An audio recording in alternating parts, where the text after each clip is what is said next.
कृष्णाय वासुदेवाय हरे परमात्मने प्रणतः क्लेशनाशाय गोविंदाय नमो नमः।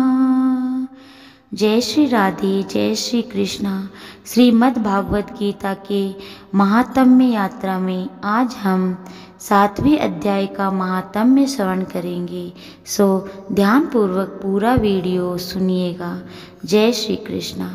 भगवान शिव कहते हैं, पार्वती अब मैं 7वें अध्याय का महात्म्य बतलाता हूँ, जिसे सुनकर कानों में अमृत राशि भर जाती है। पाटलिपुत्र नामक एक दुर्गम नगर है, जिसका गोपुर बहुत ही ऊंचा है। उस नगर में शंकुकर्ण नामक एक ब्राह्मण रहता था। उसने वेश्यवृत्ति का आश्रय लेकर बहुत धन कमाया, किंतु न तो कभी पितरों का तर्पण किया और न देवताओं का पूजन ही। वह धनोपार्जन में तत्पर होकर राजाओं को ही भोज दिया करता था। एक समय की बात है, उस ब्राह्मण ने अपना चौथा विवाह करने के लिए पुत्रों और बंधुओं के साथ यात्रा की। मार्ग में आधी रात के समय जब वह सो रहा था, एक सर्प ने कहीं से आकर उसकी बाह में काट लिया। सर्प के काटते ही उसकी ऐसी अवस्था हो गई कि मणि मंत्र और औषधि आदि से भी उसके शरीर की रक्षा असाध्य जान पड़ी। तत्पश्चात कुछ ही क्षणों में उसके प्राण पखेरु उड़ गए। फिर बहुत समय के बाद वह प्रेत सर्प योनि में उत्पन्न हुआ। उसका चित्त धन की वासनाओं में बंधा था।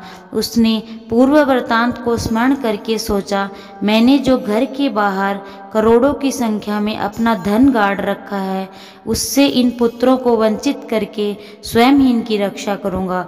एक दिन सांप की योनि से पीड़ित होकर पिता ने स्वप्न में अपने पुत्रों के समक्ष आकर अपना मनोभाव बताया। तब उसके निरंकुश पुत्रों ने सवेरे उठकर बड़े विस्मय के साथ एक दूसरे से स्वप्न की बातें कहीं।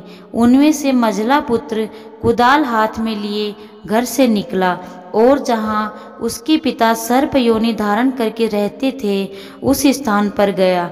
यद्यपि उसे धन के स्थान का ठीक ठीक पता नहीं था, तो भी उसने चिन्हों से उसका ठीक निश्चय कर लिया और लोभ बुद्धि से वहां पहुंचकर बोबी को खोदना प्रारंभ किया। तब उस बोबी से बड़ा भयानक सांप प्रकट हुआ और बोला, ओ मूढ़, तू कौन है? किस लिए आया है? क्यों बिल खोद रहा है? अथवा किसने तुझे भेजा है? ये सारी बातें मेरे सामने बता। कि ऐसा पूछने पर उसका पुत्र बोला, मैं आपका पुत्र हूँ, मेरा नाम शिव है। मैं रात्रि में देखी हुए स्वप्न से विस्मित होकर यहाँ का स्वर्ण लेने के कौतूहल से आया हूँ। पुत्र की ये वाणी सुनकर वह सांप हंसता हुआ उच्च स्वर में इस प्रकार बोला, यदि तू मेरा पुत्र है तो मुझे शीघ्र ही बंधन से मुक्त कर। मैं पूर्व जन्म के गाड़े हुए धन के लिए सर्प योनि में उत्पन्न हुआ हूँ। पुत्र ने पूछा, पिताजी आपकी मुक्ति कैसे होगी? इसका उपाय मुझे बताइए, क्योंकि मैं इस रात में सब लोगों को छोड़कर आपके पास आया हूँ। पिता ने कहा, बेटा, गीता के अमृतमय 7वें अध्याय को छोड़कर मुझे मुक्त करने में तीर्थ दान और तप और यज्ञ भी सर्वथा समर्थ नहीं है।